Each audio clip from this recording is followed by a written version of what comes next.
तो दोस्तों नमस्कार, स्वागत है परीक्षा खबरी में। 12 और 13 अक्टूबर के खबरों को एक साथ देखेंगे और साथ ही आज से अपने परीक्षा खबरी के व्यूअर्स के लिए बहुत स्पेशल सीरीज 24 अक्टूबर के लिए हम स्टार्ट कर रहे हैं। ये इतनी स्पेशल है कि इसका आप जब परीक्षा हॉल में जाएंगे, अगर पेपर बहुत ज़्यादा टफ बना दिया और आपके समझ से परे, आपकी पहुंच से परे बना दिया, मतलब तमाम मैगजीन्स में जो चीज़ें आपको जल्दी नहीं मिलती हैं वो चीज़ें आज से हम आपको प्रोवाइड करवाना शुरू करेंगे।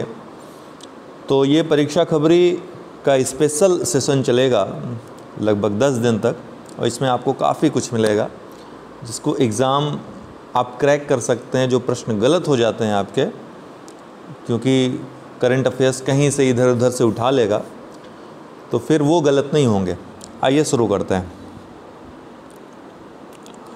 इसके बाद प्रीलिम्स के बाद मुख्य परीक्षा और आरओ और अन्य परीक्षाओं के लिए तैयारी का शेड्यूल बताएंगे। इसीलिए अभी अन्य परीक्षाओं के लिए कोई भी हमारे सेशन नहीं आ रहे हैं। आपदा जोखिम न्यूनीकरण के लिए अंतर्राष्ट्रीय दिवस 13 अक्टूबर को मनाया जाता है।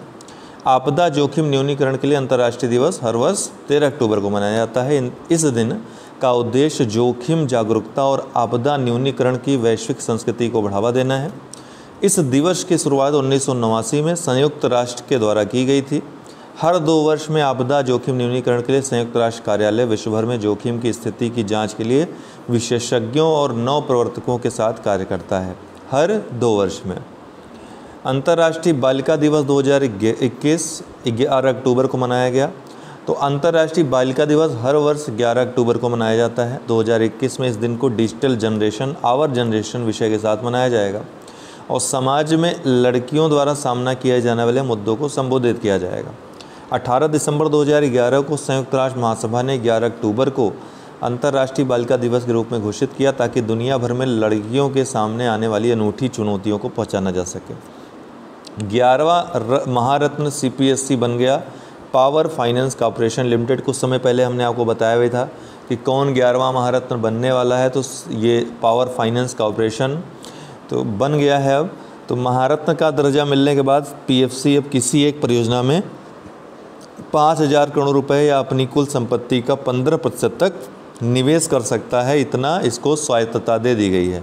1986 में स्थापित PFC सबसे बड़ी आधारभूत संरचना वित्त कंपनी है जो विशेष रूप से बिजली मंत्रालय के प्रशासनिक नियंत्रण के तहत बिजली क्षेत्र को समर्पित है। PM मोदी 13 अक्टूबर को लॉन्च करेंगे नेशनल इंफ्रास्ट्रक्चर मास्टर प्लान। तो प्रधानमंत्री नरेंद्र मोदी 13 अक्टूबर 2021 को पहली बार राष्ट्रीय अवसंरचना मास्टर प्लान प्रधानमंत्री गति शक्ति का शुभारंभ करेंगे। गति शक्ति योजना की घोषणा प्रधानमंत्री मोदी ने स्वतंत्रता दिवस 2021 पर की थी। यह 7 प्रमुख आधारभूत संरचना क्षेत्र सहित 16 मंत्रालयों को एक मंच पर लाएगा। बहुत महत्वपूर्ण है ये, इसके पूछे जाने की संभावना बहुत ज़्यादा है। तो यह बेहतर समन्वय के लिए अनुमति देने के लिए तुरंत सूचना प्रदान करेगा। पंजाब के मुख्यमंत्री चन्नी ने शुरू की मेरा घर मेरे नाम योजना। तो पंजाब के मुख्यमंत्री ने 11 अक्टूबर 2021 को मेरा घर मेरे नाम या मेरे नाम पर मेरा घर योजना, इसका अर्थ होगा, की घोषणा की। इस योजना का उद्देश्य गाँव और कस्बों के लाल डोरा में पीढ़ियों से रहने वाले लोगों की मालिकाना हक देना है। यह योजना मिशन लाल लकीर का नया नाम है जो केंद्र सरकार की स्वामित्व योजना का ही विस्तार है। जम्मू कश्मीर सरकार ने उधमपुर में शुरू की पर्यटक गांव परियोजना। जम्मू और कश्मीर सरकार ने 11 अक्टूबर 2021 को उधमपुर जिले के पंचारी में अपनी पहली पर्यटक गांव परियोजना शुरू की। जम्मू कश्मीर सरकार का लक्ष्य केंद्र शासित प्रदेश के 75 गाँवों को आदर्श पर्यटक गाँव के रूप में विकसित करना है। इन गाँवों की यात्रा के दौरान पर्यटक डोगरा संस्कृति के बारे में जान सकेंगे और इसकी साधारण जीवन शैली और व्यंजनों का आनंद ले सकेंगे। डॉक्टर रणदीप गुलेरिया ने जीता लाल बहादुर शास्त्री राष्ट्रीय पुरस्कार इस बार का। पिछली बार वाला बताया था, अभी देखिए नया आ गया।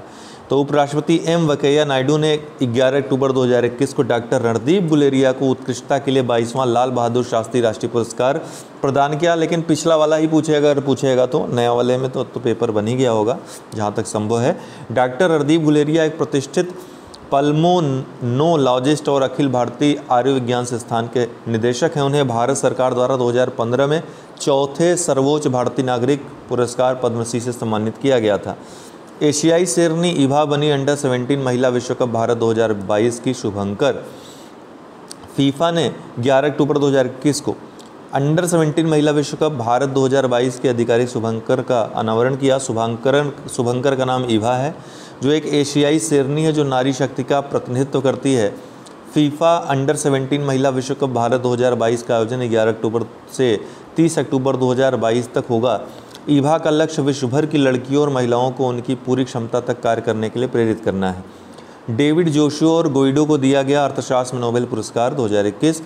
आर्थिक विज्ञान के लिए 2021 में, अर्थशास्त्र के लिए 2021 में नोबेल पुरस्कार का आधा संयुक्त रूप से कनाडाई डेविड कार्ड और शेष आधा इजरायली अमेरिकी जोशुआ डी एंगिस्ट और डच अमेरिकी गुइडो डब्ल्यू एम्बेस को दिया गया है। डेविड ने न्यूनतम मजदूरी, अप्रवास और शिक्षा के श्रम बाजार प्रभावों का विश्लेषण किया, जबकि बाकी दो को कारण संबंधों के विश्लेषण में उनके पद्धतिगत योगदान के लिए पुरस्कार मिला है। कन्याकुमारी की पहाड़ियों की लौंग को मिला भौगोलिक पहचान टैग। कन्याकुमारी की लौंग को भौगोलिक पहचान टैग मिला। कन्याकुमारी जिले के पश्चिमी घाट में मरमलाई, करुमपराई, वेल्लीमलाई और अन्य पहाड़ियों पर मसाले की फसल की खेती की जाती है। जिले में लगभग 760 हेक्टेयर क्षेत्र में लौंग की खेती होती है। लगभग 73% खेती तमिलनाडु में होती है। अदिति माहेश्वरी बनी एक दिन के लिए भारत में ब्रिटिश उच्चायुक्त। तो राजस्थान की अदिति माहेश्वरी हाल ही में एक दिन के लिए भारत में ब्रिटिश उच्चायुक्त बनी। उन्होंने 11 अक्टूबर को अंतर्राष्ट्रीय बालिका दिवस मनाने के लिए 2017 से प्रतिवर्ष आयोजित उच्चायुक्त दिवस प्रतियोगिता जीती है। उन्होंने मंत्रियों राजकुमार सिंह और काशी कार्टेक के साथ Bharat Britain energy for growth dialogue में भी भाग लिया। दुनिया के एक्सक्लूसिव $100 बिलियन क्लब में शामिल हुए मुकेश अंबानी। तो रिलायंस इंडस्ट्रीज लिमिटेड के अध्यक्ष मुकेश अंबानी ने एक्सक्लूसिव $100 बिलियन क्लब में प्रवेश किया। ब्लूमबर्ग बिलियनियर इंडेक्स के अनुसार उनके समूह का स्टॉक 8 अक्टूबर को बढ़ा और उनकी कुल संपत्ति $100.6 बिलियन हो गई। एलोन मस्क दुनिया के सबसे विशिष्ट वेल्थ क्लब में प्रथम स्थान पे हैं। वह $100 अरब के क्लब में 11वें स्थान पे हैं। $100 अरब के क्लब में 11वें स्थान पे। तो अब मुकेश अंबानी 11वें स्थान पर पहुंच गए हैं विश्व में। पहले स्थान कौन है?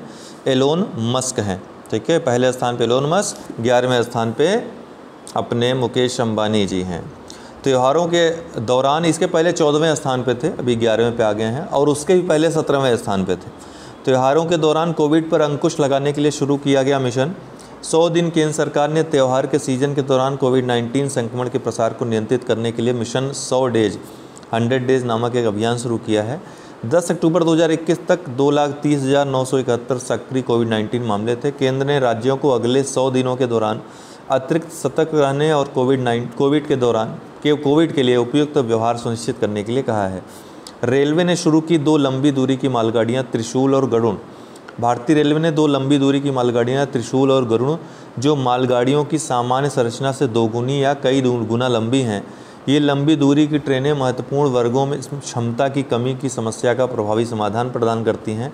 त्रिशूल दक्षिण मध्य रेलवे की पहली लंबी दूरी की ट्रेन है जिसमें 3 मालगाड़ियाँ यानी 177 वैगन शामिल हैं। तो ये थे। अब आइए कुछ महत्वपूर्ण करंट अफेयर्स के फैक्ट्स देख लेते हैं।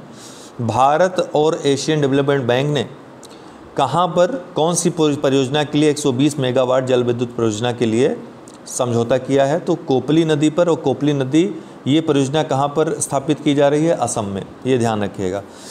मोदीज और वायरस VIIRS उपकरण ये क्या है? तो जंगल की आग का पता लगाने के लिए उपग्रह में लगाए गए उपकरण हैं।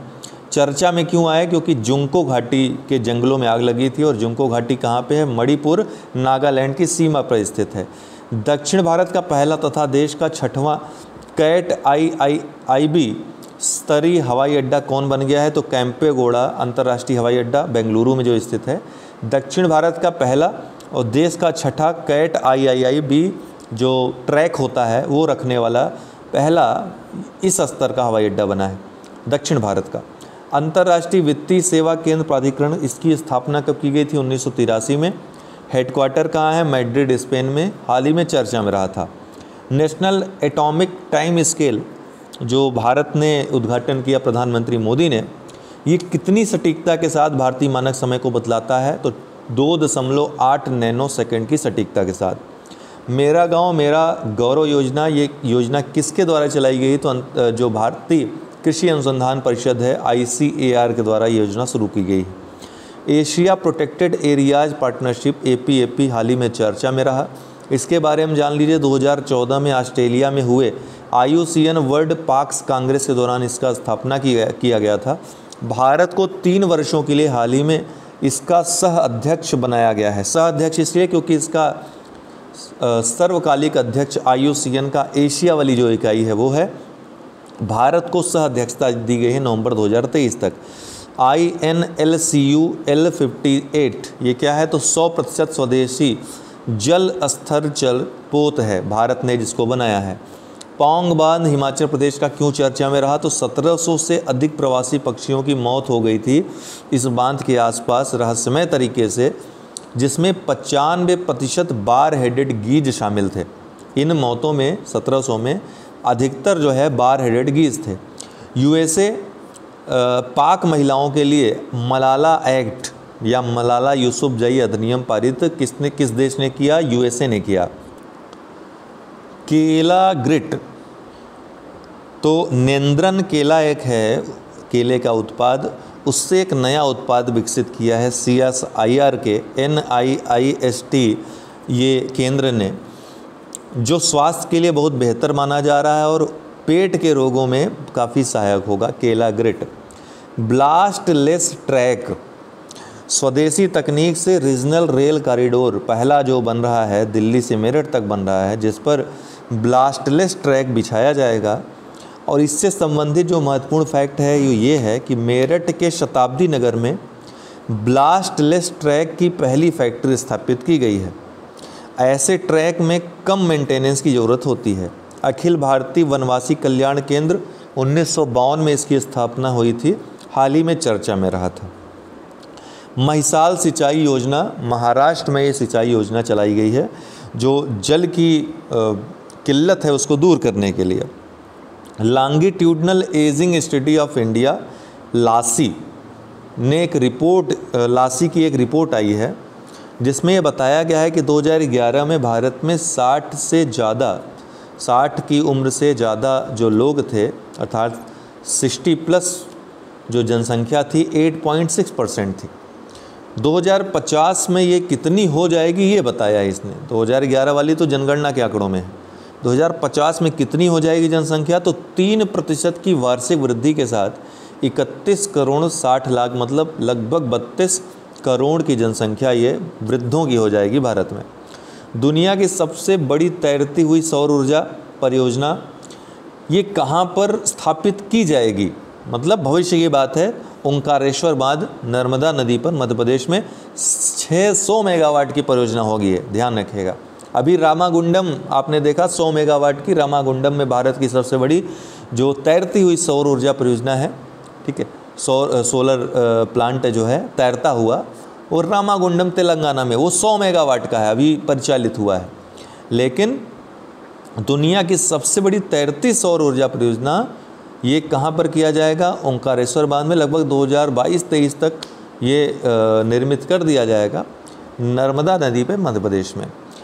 इसके लिए विश्व बैंक आदि से भी चल रही है बात, समझौता, उसका भी सहयोग इसमें मिलेगा। भारतीय सेना का मानवाधिकार सेल रक्षा मंत्रालय के तहत कब इसका गठन किया गया था तो 2019 में गठन किया गया था। भारतीय सेना के अंतर्गत मानवाधिकार से जुड़े जो मुद्दे हैं उसकी देखरेख करने के लिए मानवाधिकार सेल का गठन रक्षा मंत्रालय के तहत किया गया है 2019 में, ये आप ध्यान रखिएगा। तो ये थी महत्वपूर्ण बातें। डेली देखिए परीक्षा खबरी, काफ़ी कुछ आपको मिलेगा।